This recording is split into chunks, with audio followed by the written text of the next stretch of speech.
Улаанмархан өвчнөөр дахин нэг хүн амь эрсдлээ. Уг өвчний улмаас амиа алдсан хүний тоо инхүү 22 боллоо. Сайн мэцхан үзэгчтэй мэдээ хэлж байна. Студид хөтлөгч Гамбтын баасан сур ажиллаж байна. Анхаарлаа хандуулна.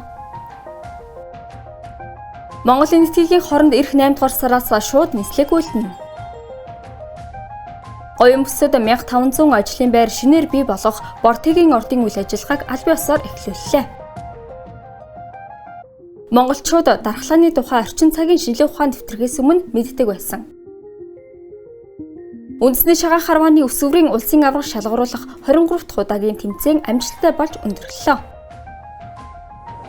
Улаанбаатар их тулга 2026 тэмцээнд манай улс Чансаагаараа 5 дугаар тэрмэлэгджээ.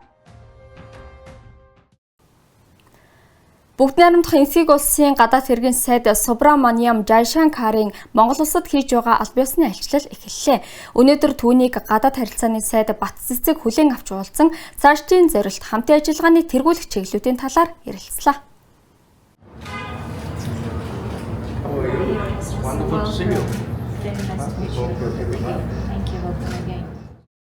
Эдийн засгийн худалдааг нэмэгдүүлэхэд талууд анхаарч ажиллахаар ярилцлаа. За экспорт импортын бараа бүтээгдэхүүний нэр төрөл сар хүрээг нэмэгдүүлэх, Монголоос энэтхэг рүү коксчих нүүрс болон бусад уул уурхайн бүтээгдэхүүн нийлүүлэх боломжийг судлах ажлыг идэвхжүүлэх санал дээр нэгдэв.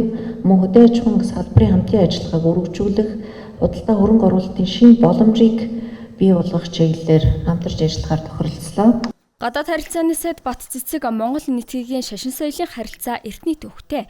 Тиймээс бид энэтхэг улсыг оюун санааны хөрш хэмээн нэрлэдэг гэдгийг онцоллоо. Мөн хоёр улсын хооронд энэ оны 8 дугаар сард шууд нислэг хийхээр бэлтгэж байгаа талаар зохон дурдлаа. Харин бүгд найрамдах энэтхэг улсын гадаад хэргийн сайд Субраманиам Жайшанкар манай улсад анхудаа айлчлал хийж байгаадаа тун их баяртай байгаагаа илэрхийлсэн юм. We also discussed ways to strengthen our strategic partnership. Өнөөдөр бид манай хоёр орны олон талт харилцааны олон асуудлуудыг хэлсэн юм.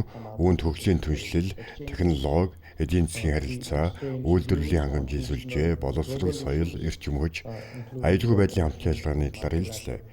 Цаашид Монгол улстай стратегийн түншлэлийг илүү өндөр шатнд гаргахын төлөө хязээд хамтран ажиллахад бэлэн гэдгийг нотолж байна. Айлчлалын хүрээнд тэрээр манай улсын ерөнхий сайд их хурлын дарга нарт бараалгах юм. Дашрамд дулаахад манай улсын 200-аад мэрэгжилтэн энэтхэг улсад боловсрал, эрүүл мэнд, хэмэл аюун ухааны чиглэлээр жил болгон сурч мэдлэг дэвшүүлж байна. Мөн энэтхэг улсын засгийн газрын хөнгөлөлтөө зээл, буцалтгүй тусламжаар газрын үндэсний боловсрол хуульдвар, мэдээлэл технологийн холбооны төв байгуулах төслүүд хэрэгжиж байна. Оюун бүсэд 1500 ажлын байр шинээр бий болгох Бортигийн ордын үйл ажиллагааг аль биесээр эхлүүллээ. Энэхүү эхлэл нь 2012 онд 2.5 сая иргэнд 1072 хувьцаа эзэмшүүлж байсан байгалийн баялагын өргөөжийг ард иргэд орон нутгийн хөгжилд бодитоор үлдээх төрийн бодлогын шууд үргэлжлэл юм гэдгийг ерөнхий сайд учрал онцоллоо. Өнөөдөр Бортигийн нээлтэн дээр анхны шанал тавьсантай үнэхээр их баяртай байна. Энэ Deepgreen 99250 гээд санагны багтаамж нь 15 м куб, нэг хутгалтаараа 30 гаруй тонн хутагдаг. Бортиг нь 5 толгойн бүлэг ордын 2 дугаарт бичигддэг. 424.2 сая тонн нүрсний нөөцтэй бөгөөд жилд 15 сая тонн нүрс олборлох хүчин чадалтай гэж тогтоочээ. Тус ордыг хамтран ашиглахаар олон улсад тендер зарласан боловч алс ирээдүйд монголчуудад ашиггүй байсан учраас Эрдэнэс 5 толгой компани менежментийг нь хариуцсан. Туслан гүйцэтгэгчээр нь дотоодын аж ахуйн нэгжүүдийг татан оролцуулж хамтран ажиллах шийдвэрийг засгийн газраас гаргаж байсан юм. Зөвхөн үндэсний компаниудыгаа дэмжиж оролцуулаа гэдэг одоо хатуу юм шаардлагыг болвол засгийн газар хувьцаа эзэмшигчийн хуваар бол Эрдэнэс 5 толгой компани төлөөлөл өдөртөх зөвлөлд бол тавьсан. Ингээ өнөөдөр аль биесээр Эрдэнэс 5 толгой компани үндэсний компаниудынхаа хамтаар Бортигийн ордыг олборлохоор нээлттэй хийж байна. 5 толгой компани өнгөрсөн жил 35 сая тонн нүүрс экспортлсон бол 40 сая хүрэх 2-3 сая 3-5 саяыг Бортигээс нэмж олборлох. За цаашлаад 15 сая гэвэл бараг 50 саяыг одоо нэмж олборлох юм хүчин чадал болж байна гэж ойлгож байна. Бортигийн орд хэрэг өөчтэй ажиллахыг чагнаадарч хариуцсана. Тэрээр дархны төмөрлөгийн үйлдвэрийн захирлаар ажиллаж байгаад өнгөрсөн сард Эрдэнэс 5 толгойн захирлаар татагджээ. Эрдэнэс 5 толгой хувьцаа компани санхин уурхай 200 сая дахин нүүрсээ олборсон түүхэн өдөр бас өнөөдөр тохиож байна. За одоогийн байдлаар Монгол Эрдэнэс 5-7 хувьцаат компани цанхийн уурхай дангаараа Монгол улсын улс орон нутгийн төсөвт төлөвлөж байгаа татварын тоо хэмжээгээр 6% эзэлж байгаа бол бортыгийг олборч ирснээр одоогийн тоо хэмжээ бол 8-9% хүрэх тоо хэмжээтэй байна. Харин засгийн газар Бортигийн орд эхний 10 жилд улс орон нутгийн төсөвт 4.4 их найд төгрөгийн татвар хураамж төвлөрүүлнэ гэж тооцож байна. Энэ нь улсын нэгдсэн төсвийн орлогын 13 орчим хувьтай тэнцэх юм. Мөн үндэсний компаниудтай хамтран олборлолт өрөмтлөх, тэсэлгээ, тээвэрлэлтийг хамтран хэрэгжүүлснээр 10 жилд 10.2 их найд төгрөг улсын эдийн засагт үлдэх гинэ. Цаашлаад говийн бүсэд 1500 гаруй шинэ ажлын байр бий болох нь түнчлэн Эрдэнэс 5 толгойг нээлттэй хувьцаат компанид болгох эхлэл тавигдж байна.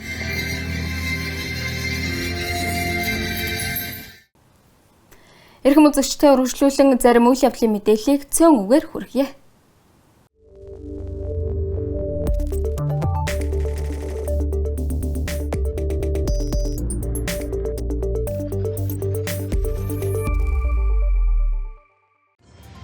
Ерөнхий сайд учирлаа бүгд найрамдах Хятад ард улсын засгийн газрын урилгаар Далиан хотод болох зуны даваас чуулга уулзалтад оролцохоор мартлаа. Дэлхийн эдийн засгийн форумын санаачилгаар шинэ манлайлагчдын уулзалт буюу зуны даваасыг 2007 оноос хойш бүгд найрамдах Хятад ард улсын Далиан болон Танжин хотуудад ээлжлэн зохион байгуулж иржээ. Дэлхийн эдийн засаг, инновац, дэвшилтэт технологи, доктортой хөгжлийн асуудлаар Азийн бүс нутгийн нэр хүндтэй олон улсын платформ болон хөгжиж байна. Энэ жилийн чуулга уулзалтад инновацийг өргөн хүрээнд нэвтрүүлэх нь сэдвийн дор 30 гаруй орны төр засгийн удирдлага, хувийн хөвшил, инновацийн салбарт нэр хүндтэй судалгааны хүрээлэн зэрэг 1500 гаруй төлөөлөгч оролцсноо. Сэдвийн шари бууга охиныхоо хэргийг үнэн зөвөөр шийдвүүлэхээр Малайз улсын засгийн газартай 20 орчим жилийн турш заргалдаж байна. Ингэхдээ орон сууц болоод хамаг байдгаа зарж олон жилийн туршид хүндхэн амьдралаар амьдарч иржээ. Харин түүнд засгийн газраас ногоон орон сууц төслөөс 3 орон сууцны батламжийг гардуулж өглөө. Өнөөдөр өдөр 12 цаг 28 минутад Чингэлтэй дүүргийн 9-р хороонд нийтийн байранд гал гарч дүүргийн онцгой эдлийн хилцээний гал төмөр унтраах аврах 86 10 дугаар ангийн 20 гаруй албахаагчид ажиллаж 13 цаг 11 минутад галын дархалтыг зогсоосон байна. Галд 8-ыг харьцах нь 9 метрийн хэмжээтэй байшин, залгаа 3-ыг харьцах нь 6 метр хэмжээтэй амбар шатснаас урдчилсан байдлаар оршин суугч хийм плетийг залгаж орсноос гал гарсан гэж дүгнжээ. Хөвсгөл нуурыг төрийн тахилгад болгох ерөнхийлөгчийн зарлиг хэрэгжүүлэх ажлын хүрээнд хөвсгөл нуур, эгийн голын усны сан бүхий газрын хамгаалтын бүсийн хог хаягдлыг цэвэрлэх их цэвэрлэгийн аян эхэллээ. Аянд Хөвсгөл аймгийн 7 сумын иргэд аж ахуйн нэгжийн төлөөлөл 1000 гаруй хүн оролцож 800 гаруй км талбайг цэвэрлэнэ. Монголын сэтгүүлчдийн нэгдсэн эвлэлийн 18 дугаар их хурал өнгөрсөн ням гарагт болж нийт 300 орчим төлөөлөгч оролцсноос 71.3% саналаар нэнж жамцыг Монголын сэтгүүлчдийн нэгдсэн эвлэлийн дараагийн ерөнхийлөгчөөр сонгожээ. Тэрээр жил бүр 200 гаруй сэтгүүлчийг гадаадд сургаж академик ур чадварт анхаарна.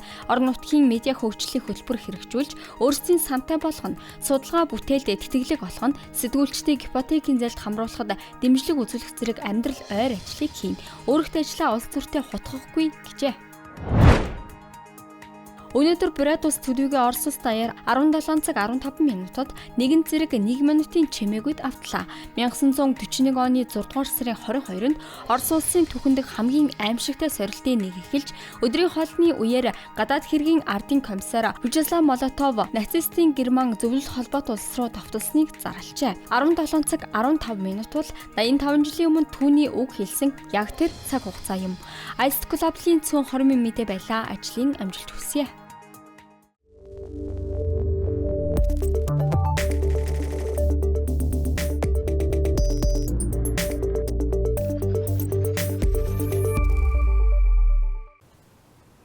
Монголчууд эрт үеэс дархлаа судлалын талаар ойлголттой байж биеийн дархлаа муутахыг чөмөг дундрах гэж нэрлэдэг байжээ. Тиймээс ч нутгийнхаа онцлогт таарсан хоолунд хэрэглэж дархлаагаа дэмжиж иржээ. Харин одоо энэхүү уламжлалаа шинжилэлттэй хослуулан улам хөгжүүлэх ёстойг дархлаа судлалын орчин үеийн ололт амжилт эрдэм шинжилгээний олон улсын 10 дугаар хурлаар ярьжээ. Энэ цахилгаан станц шиг шаталт гал шаталтын процесс явагдаж өргөл дулааны энерги алгарч тэгж байдаг. Бид нэр тийм гал мах бодтой хүмүүс. Анагаах шинжилгээ ухааны үндэсний сургуулийн бие анагаахын сургууль Монголын дархлаа бичил амь судлалын нийгэмлэг хамтран дархлаа судлалын орчин үеийн ололт амжилт эрдэм шилжээний олон улсын 10 дугаар хурал сургалтыг Улаанбаатар хотын амжилттай зохион байгууллаа. Энэ үеэр эмч эмнэлгийн мэргэжлийн зориулсан онлын сурвалж шинжилх ухаан, эмнэлэл зүүн ангаа ухааны чиглэлээр олон хэлтгэл сонсож хэлэлцүүлэг өрнөсөн юм а. Удааны улсуудын хоол идээд манай энд амьдрахгүй. Хэвийн хоол зөв хоололт тэгээд тэр Монгол газар уур амьсгал газар ус цаг агаартай дөрвөн улирлалд тогтсон тохирсон зогсон тийм энергитэй тийм бүстэй хоолондоо идэхгүй бол одоо нэгэн төрлийн харангахтай шүү дээ. Манай улсад орчин үеийн дархлаа судлалын шинжилх ухаан хөгжөөд 40 орчим жил болсон байна. Өнөөдөр манай Эрдэнэт энэхүү уралд гол үүрэг гүйцэд оролцож байгаа нь Эрдэнэтийн судлаач ямар төгсн төрсныг харуулж байгаа юм. Хурлаар дархлаа судлалын салбарт орсон сүүлийн ололт амжилтаа танилцах, шинэ мэдлэг мэдээлэл солилцох, манай орны анагаах ухааны салбарт тулгамж байгаа асуудал түүнийг шийдвэрлэх арга замыг тодорхойлох, гадаадын ижил төстэй байгууллага судлаачтай хамтрагчлах өргөн боломжийг нээдэг байна.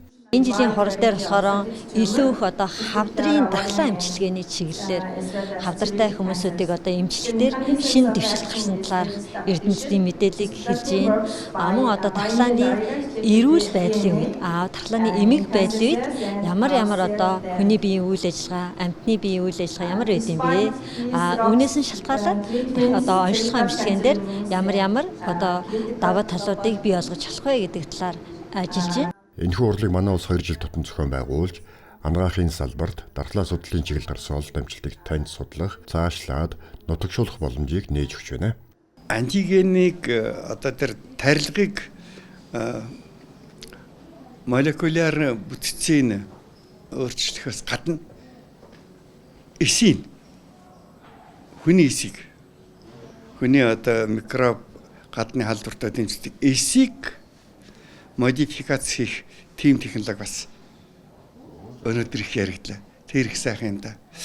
Тэр бол одоо зөвхөн тарилган дээр анхаарахаас гадна хүнийхээ бие дээр анхаарад хүний биеийг тэр тарилгыг хүлээж авахд бэлдэх, эсүүдийн бэлдэх тийм хувилбар аргуудын тухай гайхамшигтай сайхан илтгэлүүд тавигдж байна л да. Уралд Монгол, Япон, Оросын холбооны улс зэрэг 10 гаруй орны 100 гаруй судлаач танхимаар болон цахимаар оролцож судалгаа шинжилгээ ажлын үр дүнгээс танилцуулсан юм. Түүнчлэн дархлаа судлалын шинжилх ухааны ололт дэвшилтэд шинэ технологийн талаар хэлэлцсэн юм а. Доржийн цэгэнжүү Евгений Павлов, Брюсселийн Марлма, Аист Глобал. Үндэсний шагаан харвааны өсвөрийн улсын аварга шалгаруулах анхны тэмцээнд 10 гаруйхан хүүхэд оролцож байжээ. Харин энэ жилийн тэмцээнд 400 гаруй хүүхэд оролцсон байна. Энэ нь шагаан харваа хүрээгээ тэлж үеэсэд уламжлагдсан хөгжиж байгаагийн илэрхийлэл болжээ. За сайхан лоо. Югзэр худагт дамдин бишрэлт сангийн нэрэмжит үндэсний шагаан харвааны 23 дахь удаагийн өсвөрийн улсын аварга шалгаруулах тэмцээнд 17 аймаг болон Улаанбаатар хот нийт 61 багийн 400 гаруй өсвөрийн харваач оролцлоо. Тэд 4 насны ангилалд цэц мэрэгнээс сорж багийн болон хувийн цуваа харвааны төрлөөр өрсөлдлөө. Тэмцээнд Саранбол дахлагчтай Өмнөговь аймгийн Соёмб баг тэргүүн байр эзэлж улсын аваргаар тодорсон бол Дорноговь аймгийн Алдар ахлагчтай Номт Даншиг хариуцлагатай хувьсат компани банк Дид байр, Өөр Хангаа аймгийн улсын үсэг хэдэр мэргэн Мөнх үлдсийн ахлагчтай Өв Алтан Аргаа баг Гутгаар байрт, Баг Хангай дүүргийн Эрхэн бэлэг ахлагчтай Цэцнийг баг Шагналт байрт тус шалгарчээ.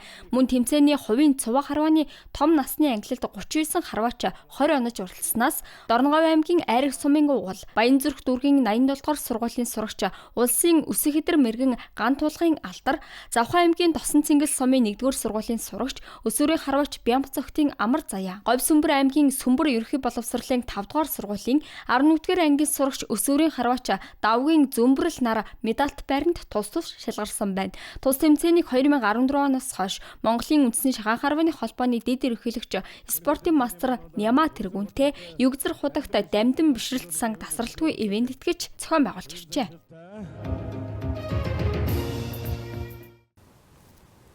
Манай тамирчид Улаанбаатарын их дуулгаар чансаагаар 5 дугаар тэрмэрлэгдэжээ.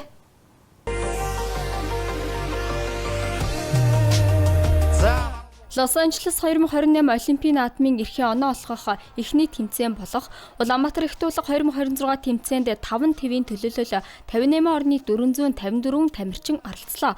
Тус тэмцээнээс 24 улсын баг тамирчид медаль гарцснаас нэгдсэн дөнгөөр Японы шигшээ баг 1-р бичигдсэн бол манай баг тамирчид 1 алт 2 хүрэл медаль хүртсэн амжилттайгаар оролцож 5-р байрт ирэмблэгджээ.